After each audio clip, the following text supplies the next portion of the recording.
All right, what is up, Utah fans? This is Joseph back with the Utah Utes Football Digest, and I am excited to be talking with you guys today. I'm sure it's not only Utah fans watching. Today is going to be the first part of a series we're doing called the Big 12 Breakdown. The Big 12 Breakdown should be a ton of fun, guys. We're going to be breaking down a bunch of teams in the Big 12, hopefully all of them if we can find the people to come on. Tonight, we are starting with West Virginia, and we have one of the premier sources for West Virginia football with us tonight, and that is Couz Walker. I am going to bring him on.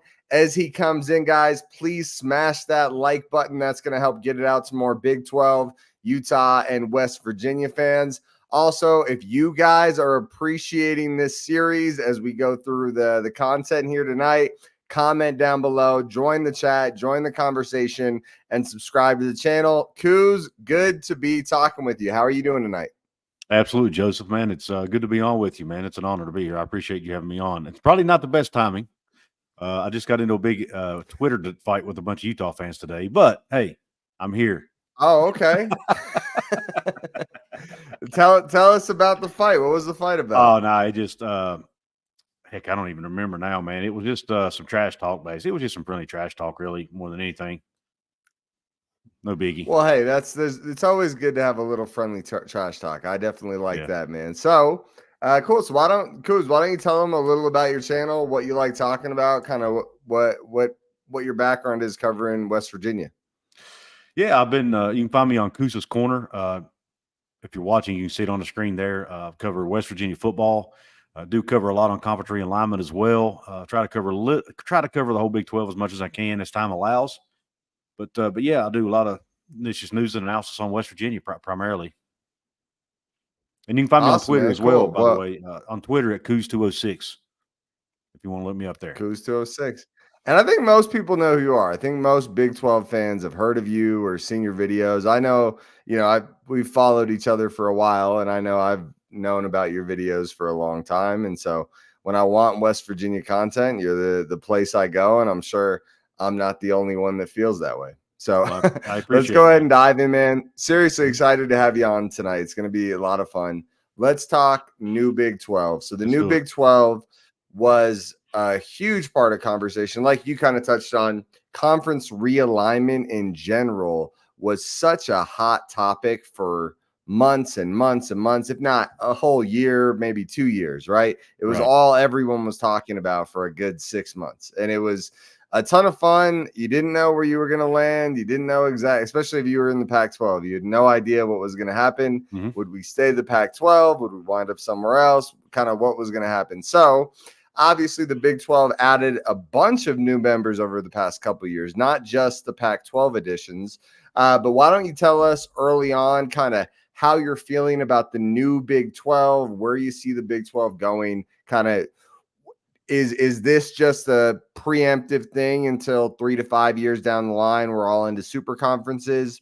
Is the new Big 12 here to stay for a while? What are your thoughts, Couz? Yeah, I mean, heck, who knows, man? Great question. I think the Big 12 is going to hang on and be still stay at the top of the, remain a power conference. They'll never catch the Big 10 and the SEC, and financially, I just don't think there's a way to put that toothpaste back in the tube. But I do think they'll keep their place in the college football playoff and as an autonomy 5 league. But as a West Virginia fan, man, I do feel for what you all were going through. We've been through it too, multiple times actually. But myself, I recall being in the Big East, and when the Big East was falling apart, Oh, we I didn't know think it what cut out on us there. I think we both popped off the screen. I know when I logged in, it said, I don't know if anyone else heard any of that. It literally cut out completely for me. I know StreamYard said they were having issues. Am I coming through okay on your end, Couz? I can hear you, man. Have you been able to hear me well the whole time? Yeah, I can hear you the whole time. Okay. All right. Would you? You completely cut out for me. I don't know if anyone else could hear that. For me, I couldn't hear a thing. Do you mind No, I don't mind at saying all. what you just I don't said? mind at Yeah. all. Sorry. No, we're excited. West Virginia fans are very excited. I don't know what the future holds. None of us do, but I do think the Big 12 will keep its place. It may not look exactly the same as it does today in 5 years or 10 years, but I do think the Big 12 will remain a power league. They will never catch the SEC and Big 10 financially, I think the toothpaste is out of the tube; it's not going back in. But as long as they can stay on a level playing field as far as the college football playoff and getting access to that, I think the Big 12 is in a good place. I definitely think they're in a good place in basketball. I think they're the premier basketball league in America. Hopefully, they can remain that. But I was saying also, man, before it cut out on us there, that West Virginia fans, we kind of understand what you all were going through, man. We've been through it too. When the Big East fell apart back The Big East, yeah. a decade ago, we didn't know what was going to happen to us. We were seeing all of our rivals leave the league, and we were still there with a lot of these basketball only schools, and TCU was supposed to be coming into the league and all this, and then next thing you know, boom, we're in the Big 12. So we've been there, man. We understand it. We feel for you, and it's an exciting time to be a fan of the Big 12. Well, and it's funny because I think a lot of Big 12 fans have a bad reputation of Utah, and probably rightfully so in some ways. I think there's a lot of cockiness and confidence coming out of Utah. But I would say, Utah has had, outside of last year, which was good considering the plague of injuries we dealt with, we had two awesome back-to-back years, and then you bring in 2019 where if we didn't lose to Oregon, we're probably in the CFP. There's a reason Utah fans are feeling good, and it was a weird whirlwind for us coming into the new Big 12 where it was like we had, what I mean? We feel like we're on top of the world, and then all of a sudden it's like, oh, this conference we finally feel like we maybe not conquered but are at the peak of is falling apart. And the Pac-12, say what you will about it, the top of the Pac-12 is a nasty group of teams, or the previous Pac-12. Right. There was some good teams in there. Oregon, Washington, Utah, USC. Yeah, definitely. Yeah. I mean, so do you think the additions to the Big 12 have been good for the Big 12, like the Pac-12 additions and the additions before that? I think so. I mean, no offense to the four schools that came in before, but bringing in the four corner schools to me is more exciting than last year's additions because they were coming up from a group of five. You kind of knew they were going to struggle at least for a year, so they could get used to playing at that level, right? The teams coming in this year, you feel like they might come in guns a-blazing, as they say. I think the Utahs, or maybe even Arizona, maybe Colorado, who knows what's going to happen with them. I think they'll come in ready to compete. And maybe even compete for a conference championship because the level of talent in the Big 12 and the level of talent in the Pac-12 is pretty darn close. So very similar. Whereas you kind of knew the other teams were going to struggle. I love the new teams in the league. I don't have anything against them. And the Big 12 needed to add those schools to survive at the time. It was definitely the right move to add them. But it's a lot more exciting to bring in other Power 5 schools to your conference. Yeah, absolutely. And you're right. That first group of schools was a little underwhelming, right? And you think about it, Cincinnati, like the year before they come into the Big 12, looked like an awesome school, right? But then they lose literally all their talent to the draft. Yeah. They lost like literally complete depletion. And then they come to the Big 12 and they're adjusting to being in Power 5 football, right? And so it's that on top of losing all that talent. Weird thing to think that a team that went to the college football playoff comes into the Big 12 and just can't even, I wouldn't say can't hold water, but didn't look super competitive last year. It did. Right. It wasn't a good look for Cincinnati last year.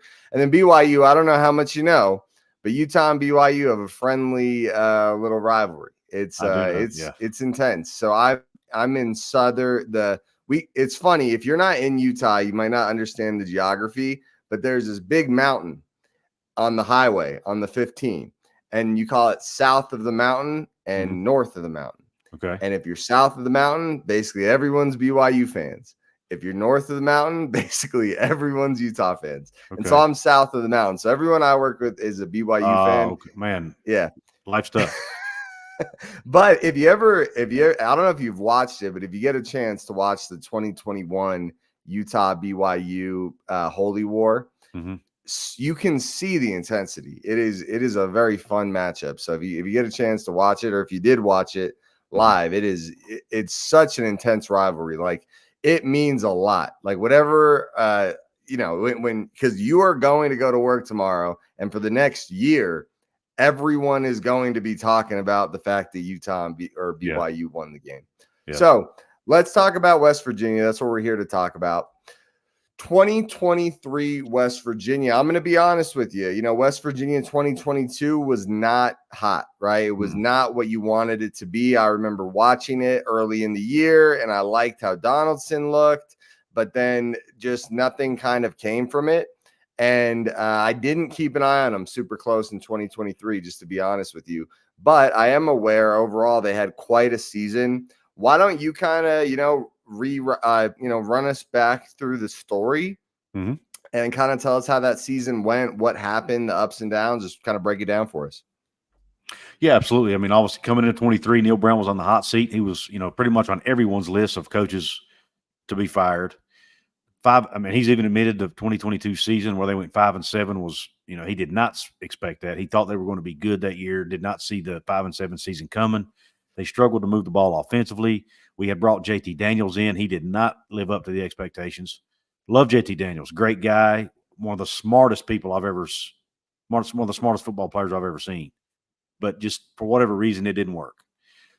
Yeah. They off season, they recalibrate. Neil Brown reevaluates pretty much everything he does in the program, from nutrition to, conditioning, to how much they tackle at practice, to what they run, everything. And he pretty much starts from scratch and starts over. But they got their culture in place finally now. At least we think they do. They're not losing as many guys to the portal that when I say not losing, we might be losing the same number of guys, but it's not guys who are contributing to the same level. Like we went from losing guys who were all conference and even all American caliber players to now we're losing second string guys. You know what I'm saying? It's a totally different dynamic. There's pushing guys out, and then there's guys getting paid to come somewhere else. Correct. Two different things. So, a lot of that is due to the, West Virginia has a much better NIL situation now than they did a couple years ago. That's helped a lot. Yeah. And Coach Brown again has, I think instilled the culture. He's paid more attention to the types of guys he's bringing in, not just how talented they are, but what are they like, as a fit in the locker room. That's extremely, extremely important for him. As I'm sure it is at Utah as well with Coach Whittingham and what he's done. And a lot of that's paid dividends. So to shorten this up, 2023, they go 9-4, surprised everybody. They were picked to finish last in the conference by almost every media outlet, including, below Cincinnati, UCF, and Houston. That was a huge slap to the face.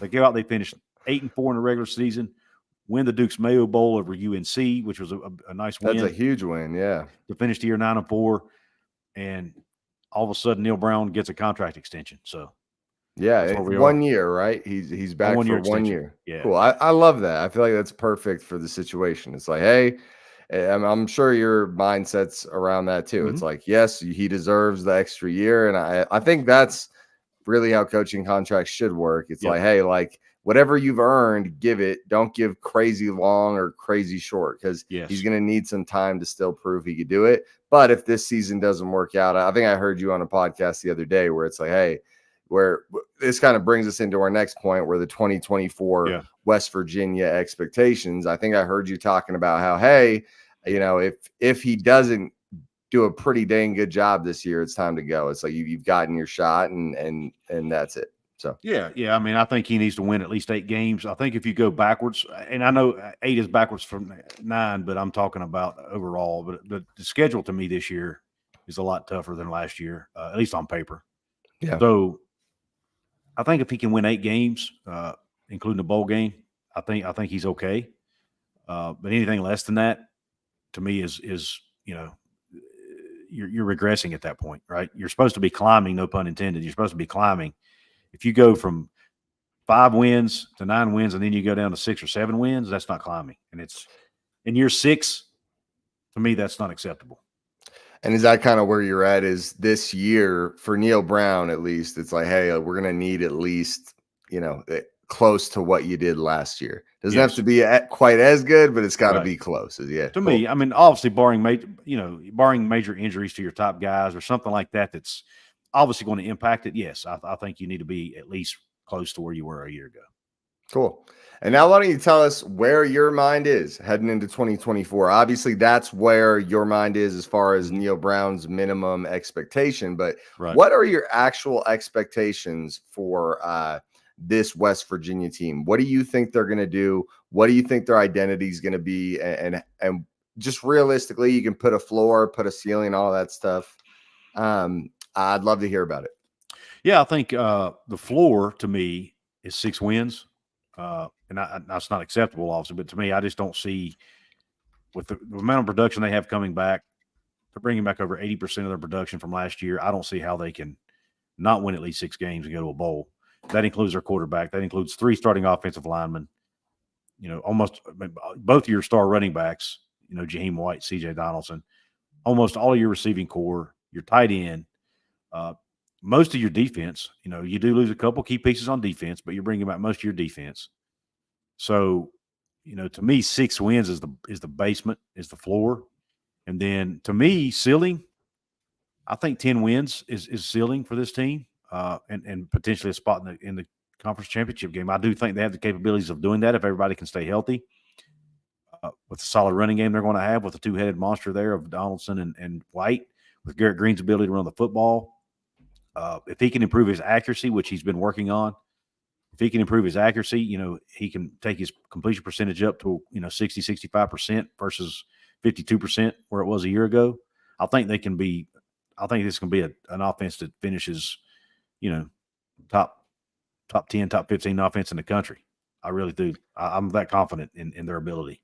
Yeah, and we'll dive into some of those stars. You guys Yeah. got some real star power on offense. We'll dive into that in a minute. Talking about the schedule, though, like where we see these 10 wins coming from, why don't we kind of walk through it, right? Like where do you see the biggest hurdles? I'm guessing.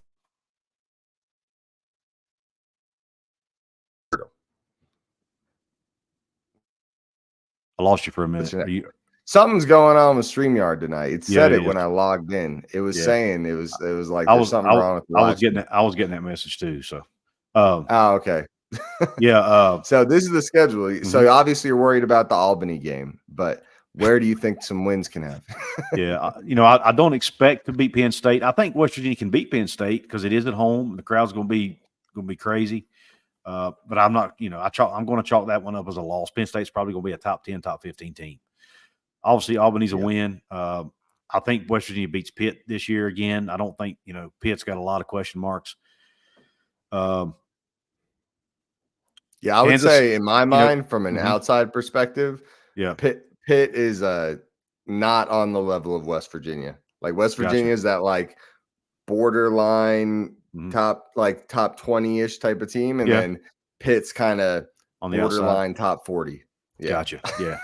Yeah. Pitt, I don't expect. I mean, I think Pitt will be better. Pitt was terrible last year. I think they'll be a little bit better this year, but they're not going to be. I don't think they'll be a great team.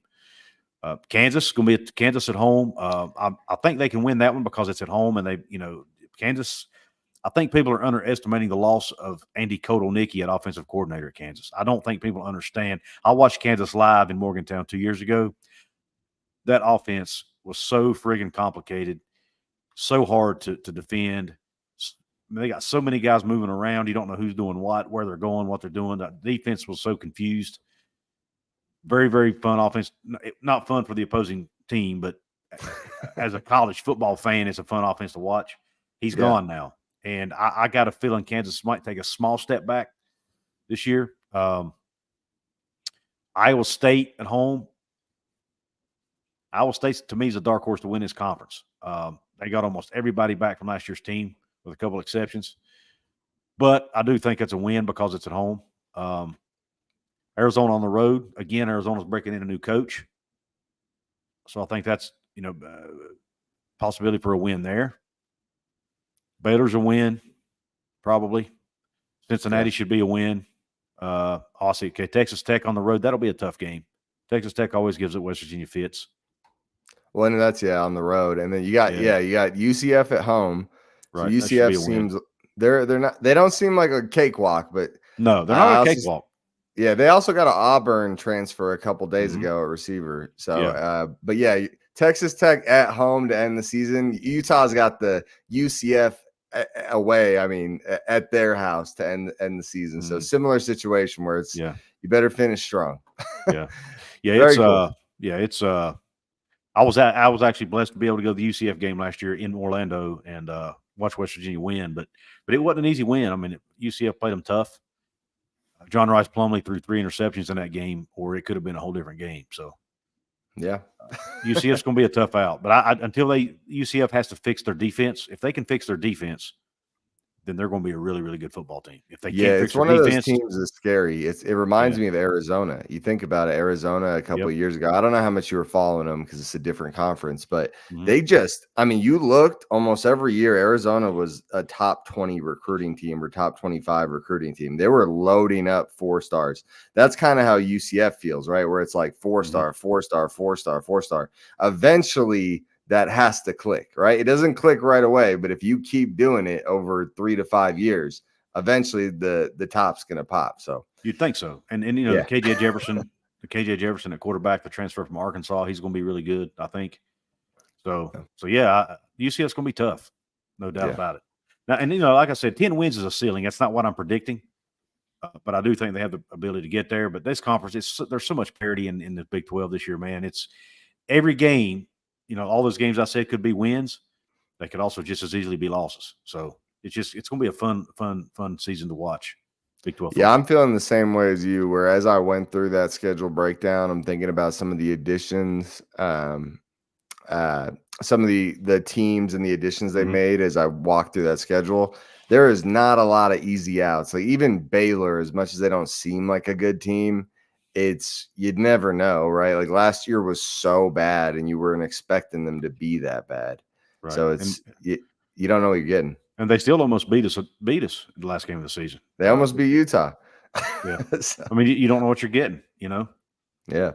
All right. And before we're about to start breaking down some of the impact transfers, impact freshmen, and impact returning playmakers. Before we do that, guys, if you're enjoying the video and you want to see more of this, smash the like button. Also, comment down below any questions you guys have for Couz or anything you guys want us to talk about. Feel free to drop it in the chat. And if you haven't already, subscribe to the channel. And let's go ahead and move on and let's talk about some transfer additions. So it looks like there was a lot of 3-star transfers coming into West Virginia from what I was looking at on 24/7 Sports. So why don't you break it down for us? Who are some impactful transfers that you think will be a name this year to watch? The biggest one I would watch would probably be on the offensive end would be Jaden Bray, a wide receiver from Oklahoma State. That's someone who's done really well, had a really good spring. He's a veteran. You know, he's obviously played for a Big 12 championship last year for the Cowboys, so that's a name to watch. And then defensively, West Virginia went out and got there's some Power 5 guys, but the one guy who's really been getting the most attention from the staff is a secondary player, defensive back named Aiden Garnes. He's from Duquesne, so he's from the FCS level, but he had an absolutely awesome spring. He was getting interceptions, you know, doing really well in pass coverage. He's really long, really, really fast. He has the potential to be a really, really good corner, in my opinion. So, you know, keep an eye on him on the defensive end. And then, again, Jaden Bray offensively. And where do you see kind of Jaden Bray? Do you think he is like the potential to be a number 1? Is he the number 2? Is he a number 3? How big of an impact are we expecting there? I think Jaden Bray has the potential to be the 1, if not the 1, the 2. Cool. In the wide receiver room. Yeah, cool. Absolutely. Awesome. And you said where was he from? Oklahoma State. Oklahoma State. And so what did he do at Oklahoma State? Was he like he was not their top guy. I think he may have caught 30 some balls, but he also battled some injuries too. So I think that derailed him a little bit. Most Oklahoma State fans say that, you know, they really hated to see him go. They're happy for him. They wanted because they liked him and they felt like he did things the right way. But he just battled some injuries and never really was able to meet his expectations because of his injuries. Well, he had almost 400 yards last year. So considering injuries, it's not a bad year. Yeah. Any other transfers you think's worth talking about? Yeah, I mean, gosh, there's, like I said, there's a couple DBs from Northwestern. their names have totally escaped my brain at the moment. Sorry, I'm having a brain lapse here, but No, you're okay. You're preaching to the choir about that, man. I barely hold it together there's every two stream. there's two DBs from Northwestern that West Virginia went out and got. They're supposedly really good, so keep an eye on them. But that's really the big names that West Virginia was able to pick up in the offseason that come to mind. Northwestern's a DB factory. That's a Yeah. good school. It's like getting a DB from Ohio State. That's a good school to get a DB from. Okay, awesome. You want to move on to talking about some freshmen? That's a little more exciting, right? Let's do it. Freshmen. All right. So some of the West Virginia freshmen that you think are going to make an impact this year, or at least have the potential to make an impact this year, who are we looking at, and kind of give us an idea of what you think that ceiling could be, just how impactful they could be? Yeah.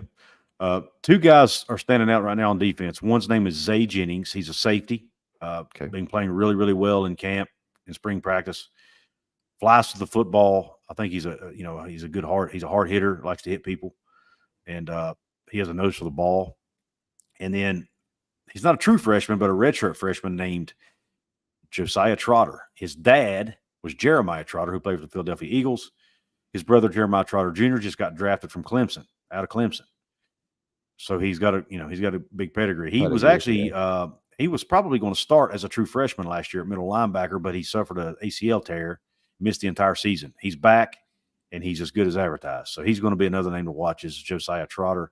Offensively, probably not going to be a whole lot of freshmen playing offensively this year, but there's one guy that could potentially, or actually two, that you could potentially see. One is a wide receiver named Rick Darius Farmer, who's a 4-star receiver who West Virginia flipped from UCF on signing day. And then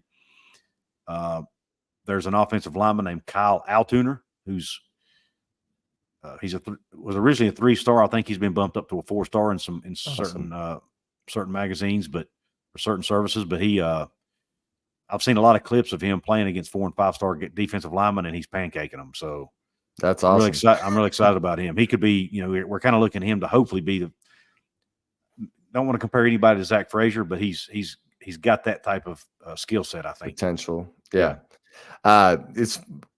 Freshman offensive lineman starting is this weird phenomenon that goes on in your brain, right? Because they usually don't do great. Let's be real. When a freshman gets that starting spot, it means they earned it, which is really cool. Right. And you're happy they earned it, which means you think this guy will be a stud one day. But usually it means you got a bit of a problem at that position. Right. So hopefully for you guys, the freshman's not earning the spot, unless he's just a ridiculously good freshman. Right. Because I've been there with Utah, and it's a mixed bag. There's a huge learning curve for freshmen. And being on the commentary side of things, you want to keep things pretty positive and call the shots you see. And I don't like calling out a freshman. It's not a I don't like to either. Feeling. I try not to. Yeah. Sure. All right. Now the big one. I think this is the one everyone wants to talk about, everyone wants to hear about, is the returning playmakers to WVU. Now, this is where it gets spicy. WVU had a real good offense last year, and some players that really stood out and really stepped up to make some plays to win you guys some games. Why don't you break it down for us, Couz? Who are the guys to keep an eye on? Maybe there's some defensive guys that I don't know about it, but obviously some big names on offense. Yeah. We'll go offensively first. Obviously, Garrett starts with Garrett Green at the quarterback position. PFF has him as the highest graded returning quarterback in the country this year, coming back. Scored over a 90, 91 or so on his 90.9. I looked it up before we started. Very impressive. Very, very high. One of the highest rated passers as far as his downfield throws last year. Very, very high downfield throw percentage. Struggled on some of the short and intermediate stuff, but he's supposedly worked on that in the offseason. But what he can do is cut out on us there. You want to go back? You said very high downfield percentage, and then you cut out on us. Can you hear me now? Hello? Couz, can you hear me? I can hear you, man. I've heard you the whole time. Oh. Can you hear me? Give it a second. Yeah. The last thing I heard you say was very high downfield percentage. Yeah. He had a very high downfield throw percentage. He struggled a little bit on the short and intermediate stuff, but he's worked on that in the offseason. But what makes him so nightmare? It's cutting out again.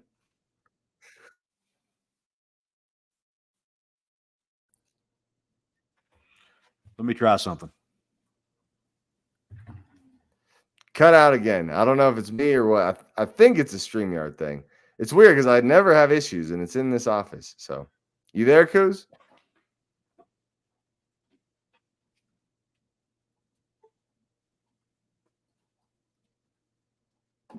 Well, while we're waiting for a second, oh, there he is. Couz, I got the stats up on the screen for Garrett Green if you want to talk about it a little bit there. All right. Yeah. Can you hear me? Can you hear me now? It is way better right now. I would just go for it while we got a Okay. minute here. All right. Go for it. Yeah. Obviously, as you see, Garrett Green, yeah, struggle with the short and intermediate stuff, but his ability to run the football is really what makes him so special. He had, I think, 29 total touchdowns last year. 13 of those were on the ground. Ran for over 700 yards. That's really his ability to run with the football is what makes him so Yeah, wow. difficult. 770 yards for Mhm. a quarterback. Yeah, Is there a lot of designed runs there, or is it a lot of like scrambles? it's both. It's both. Yeah, But they do have design runs for him. But he does most of his damage on scrambles. To be honest, that's nasty. broken plays, and he was only sacked 4 times last year too. So he's very good at avoiding the sack. So it all starts with him, and then obviously our running game. West Virginia leans on the running game with C.J. Donaldson, but the one player that really stood out last year was Jaheim White. He was a true freshman last year, finished with over 700 yards.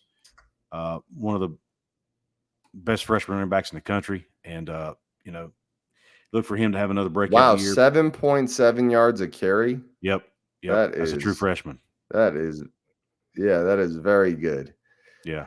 So if keep you an eye don't for mind him. for a second, I do want to talk about Garrett Green, just because I'm sure a lot of people are very excited about Garrett Green, right? Yep. Like the Oh, yeah. quarterback's the flashiest piece on the field. So with Garrett Green, I know you've mentioned a couple times that there's some problems with the accuracy a little bit here and there.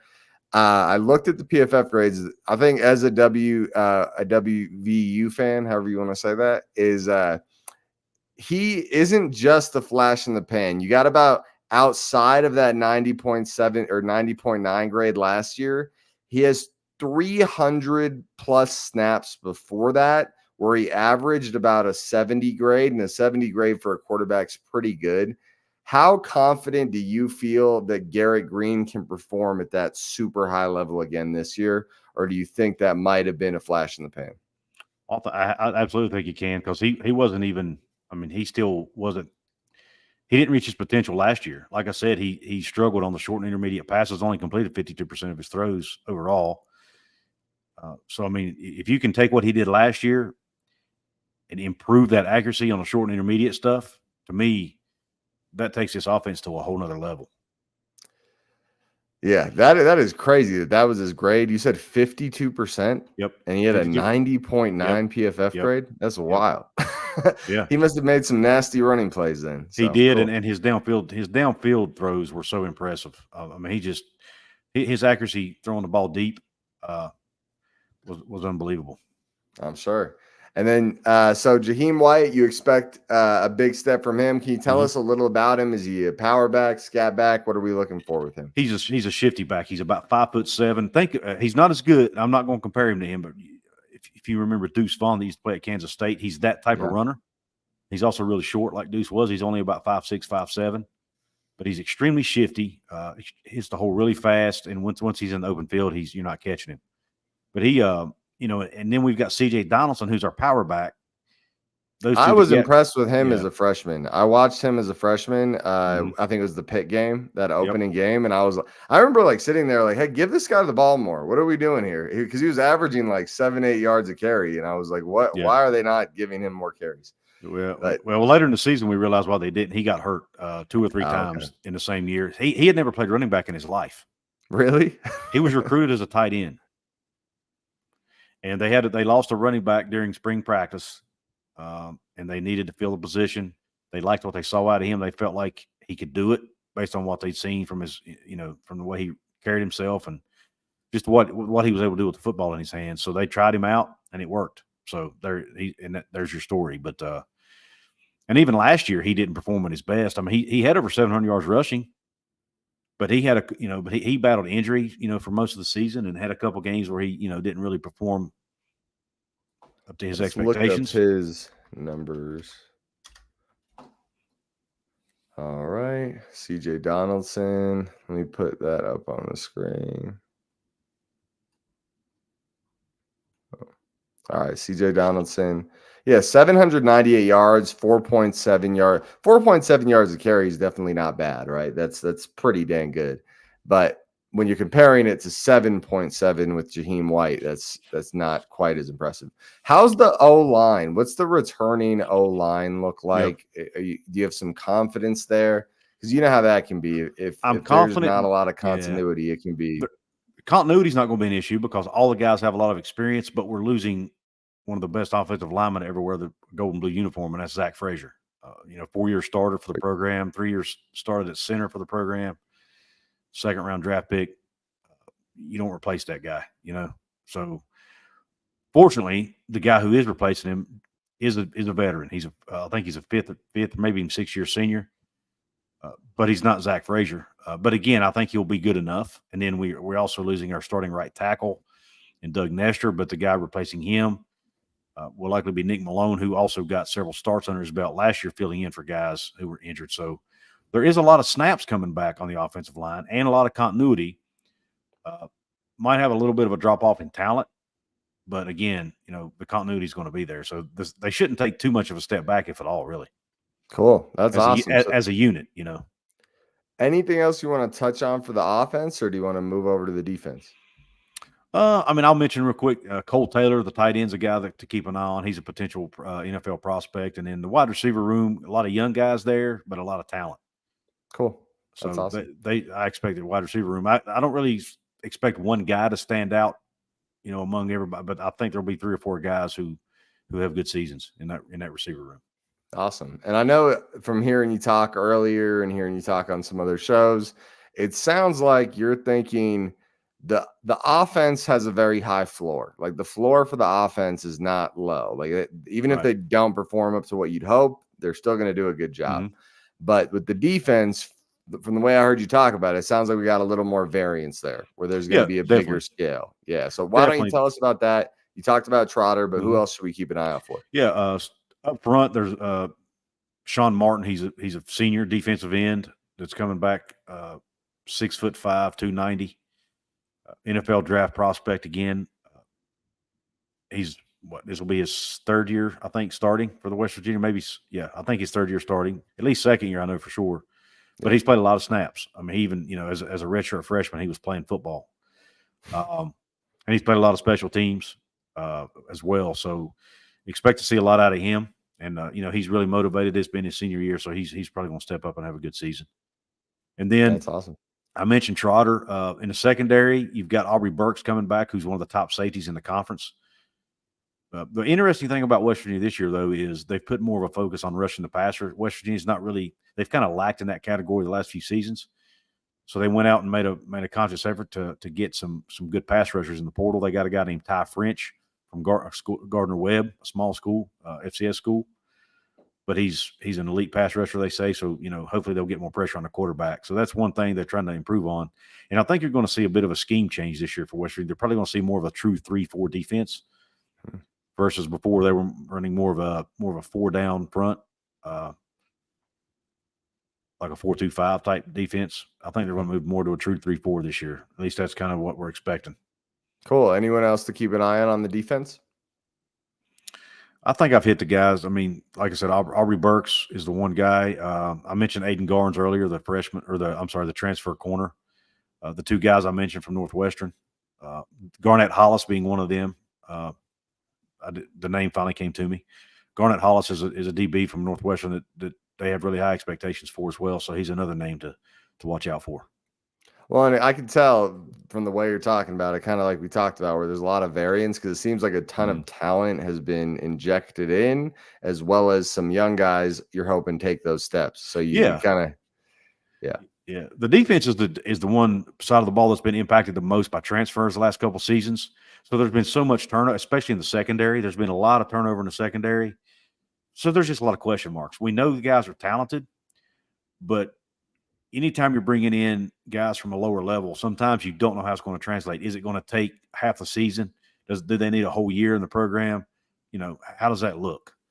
because playing at Duquesne is not the same as playing in a Big 12 schedule week in, week out, you know? Yeah, for sure. And we just talked about it earlier. It feels like it's going to be a Marauders row of a schedule. Mm-hmm. Every week's going to be a tough go. Yeah. So cool, man. Awesome. Before we get out of here, guys, please make sure you smash the like button and comment down below if you guys have any thoughts on the West Virginia football team or who else you guys want to see on the Big 12 breakdown.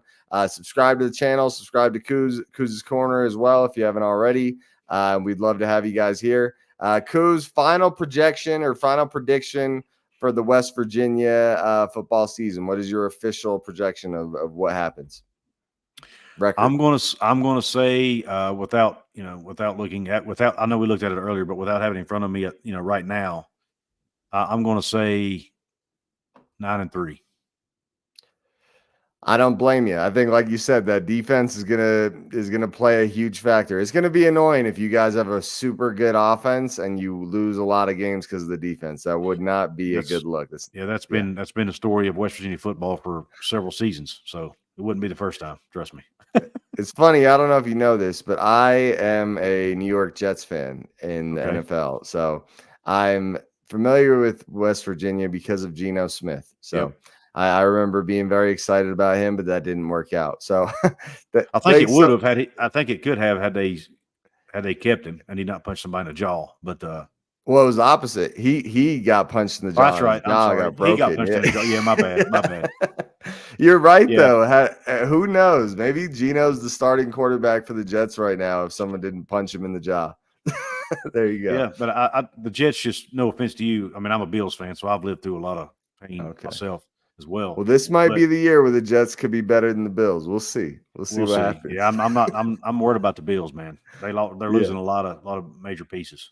All that really matters is the quarterback in the NFL, though. A lot matters, but the quarterback is what you need. Hey, outside of that, Couz, anything else you want to say before we get out of here?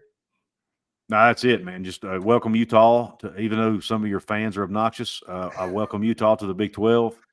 I think you guys wear that badge of honor. You guys are kind of the bad villain, so to speak, in the Big 12. And that's cool. I good friend of mine, Wild Ute, over from the College Football Mafia show. Oh yeah, he's the man, dude. Wild Ute is the man. Big fan. He said to tell you hello, Joseph. By the way. Yeah, he's a cool guy. So yeah, not all Utah fans are bad. I want to make that clear. But I have had my share of spats online with them. But just like think before we speak, first comment out of the gate, WVU is the school of strength. That's the kind of crap I deal with on Twitter pretty much every day. So anyway, Twitter is a cesspool of fake people making bold statements. So I try not to take it too seriously. I mute them. I block them. I have fun with it. But I'm going to defend my team and my school. All right. Thanks so much, Couz. Let's get out of here. Have a good night, guys. Thanks for tuning in. Hey, and if Joseph, you want thanks for having me on, man. Keep commenting. Yeah, absolutely, Couz. Have a good one, man. You too.